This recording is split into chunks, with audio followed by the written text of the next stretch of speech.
Guys, hello Aries, welcome dito sa aking channel, Kapalaran 888 Aries.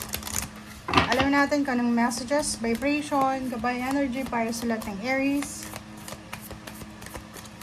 General reading, so pwede kang makaresonate, gamitin mo ang iyong intuition sa panonood Aries. Okay, first card natin is positive energy. Aries, positive energy.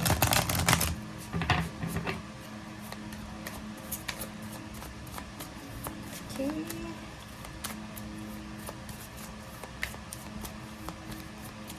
Positive energy, Aries. The thinking woman. 47 is 7, 8, 9, 10, 11 is manifestation. Okay. So, Aries, first card mo dito is positive energy. Sinasabi sa'yo, like ngayon, paki-comment sa comment section, babae ka man or lalaki. Maraming hormonal imbalances ka siguro, babae ka, or medyo wala ka sa mood, medyo ayun, wala ka sa focus, or kung ano man to. Sinasabi ng barasher dito na be positive. Surround yourself with positive people and situations para makaiwas ka sa negativity. So, ibig sabihin, kailangan nating umiwas na isipin yung negative, and as much as possible, doon lang tayo sa positive. Mahirap gawin to, lalo na kung nakaka-experience ka nito.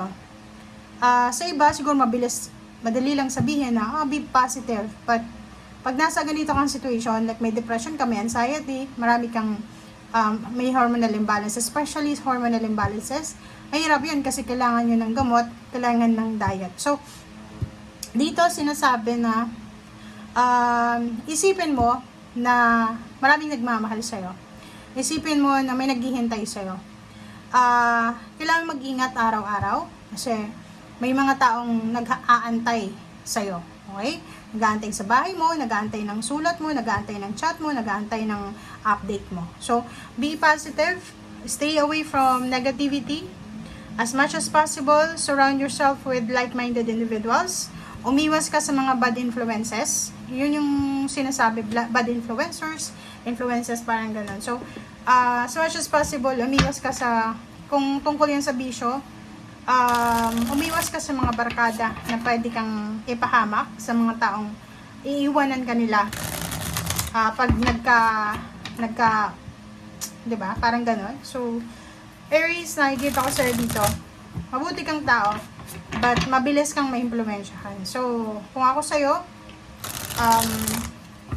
isipin mo na napakaigli lang ng buhay ng tao sa mundo and hindi mo hawak yung buhay mo. So, kailangan mong i-enjoy ito sa tamang bagay or sa tamang paraan. Parang ganun.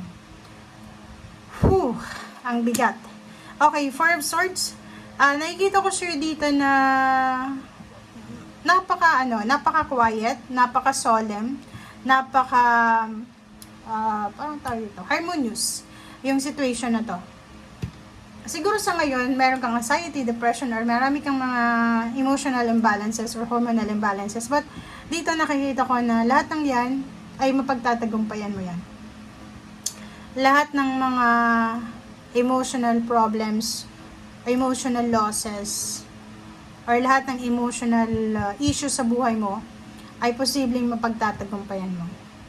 Yung Four of Swords na ito is makakapagpahinga ka.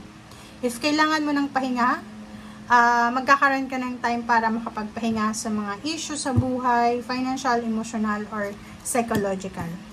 Makinig ka sa sinasabi ng iyong intuition, ng inyong instinct. And Five of Swords, yun ang nga sabi ko sa'yo kanina, if may mga tao ka, connection, na alam mo na hindi makakabuti sa'yo, influence siya, ang bigat talaga guys. Para akong nababurp nung nagre-read ako sa'yo. So, nakikita ko sa'yo dito na kailangan mo talagang umiwas. Umiwas ka, like kaibigan, kahit kapamilya yan, kahit kadugo mo yan. Kung hindi yan maganda para sa'yo, o hindi yan maganda para sa mental health mo, sa physical health mo, lalo sa financial and spiritual health mo, i-let go mo yan. Okay?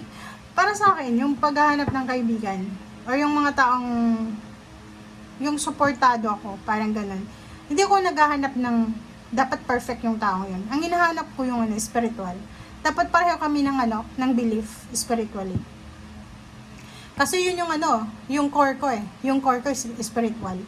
Kasi pag yung core mo spiritual, lahat magiging balance, lahat magiging positive yan. Kung ako sa'yo, try mo lang. Okay? I-try mo. Like sa mga single dito, gusto yung makipagrelasyon. Hindi sa hindi sa sasabihin mo, nakikialam ka sa relationship namin. Hindi. Kasi based dito sa readings mo, sinasabi na may mga kailangan kang alisin sa buhay mo. Marami kang connection na hindi maganda para sa health mo. Lahat ng health sa buhay mo. Kung ako sa'yo, yung gawin mong core is relationship and relationship with God. Spiritual. Kung pareho ko yung paniniwala ng taong yon na magmamahal sa'yo, sobrang magiging solid, stable yung relationship nyo. Sa money din ganon, dapat hindi ka masyadong materialistic. Dapat ilagay mo si God dun sa gitna. Parang sabihin mo, lahat ng ito, ipoprovide ng aking Panginoon. Okay? Yun yung belief ko na pwedeng makatulong sa'yo. Page of Wands, it's about future. Diba? So, sinasabi niyan sa'yo na mag-focus ka sa future. Mag-focus ka sa kung ano yung importante.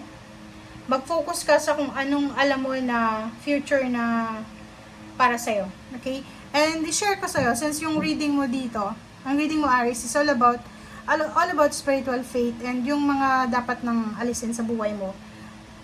Basahin mo yung kahit i-google mo lang sa Google, yung Isaiah 46:4. Na dito sinasabi, di ba, yung 46:4, ikaw na lang, basahin mo. Hindi ko babasahin dito kasi hindi naman lahat tayo dito is pare-pareho tayo ng belief. So, dito sinasabi sa Isaiah 46:4, maganda to para sa'yo. Kasi ang reading na to is parang ganun din. Okay? So, dapat yun yung mindset mo.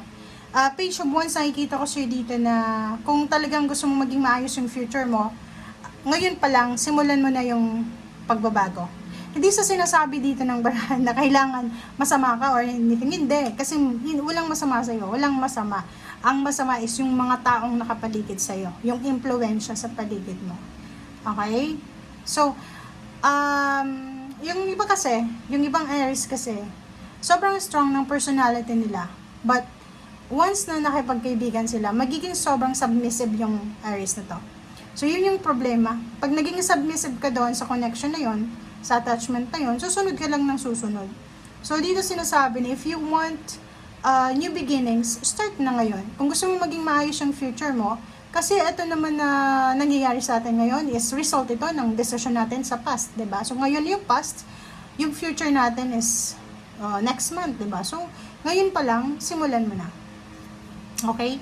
And King of Swords, yun, focus, priority sa buhay, boundaries, parang gano'n. So, make sure na decided ka, motivated ka, dedicated ka talaga sa goals mo. And yun, yung King of Swords is, huwag ka nang babalik sa dati. Kung yung mga dating ambisyo, mga bad habits, make sure na huwag mo nang balikan. Wow!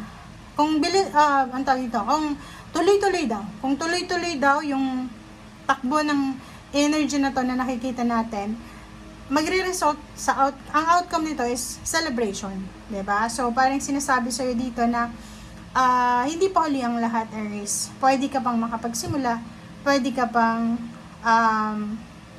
makahabol sa kung ano mong gusto mong habulin. Okay? Ang gawin mo lang is focus, motivation, direction. Focus ka sa direction mo. And Queen of Wands, mag-focus ka. Kung gusto mo ng freedom, emotional, financial freedom, physical, health, sinasabi dito na trabahuhin mo. Okay, trabahuhin natin. Like yung health natin, di ba? Minsan masyado tayong pabaya. Yung masyado tayong palainom, palabisyo, pero yung wini-wish natin is good health. Impossible yan. So dito sa chart, sinasabi yung travel. Travel, relocation, movement. Possible na possible yan. So brace yourself. Prepare yourself kasi parang aarangkada yung buhay mo this 2025. napakabilis na transformation to. Magbabago ang lahat. Pero yun nga sabi ko sa'yo dito, simulan mo na sa ngayon. Okay? Huwag nang ipagpabukas pa.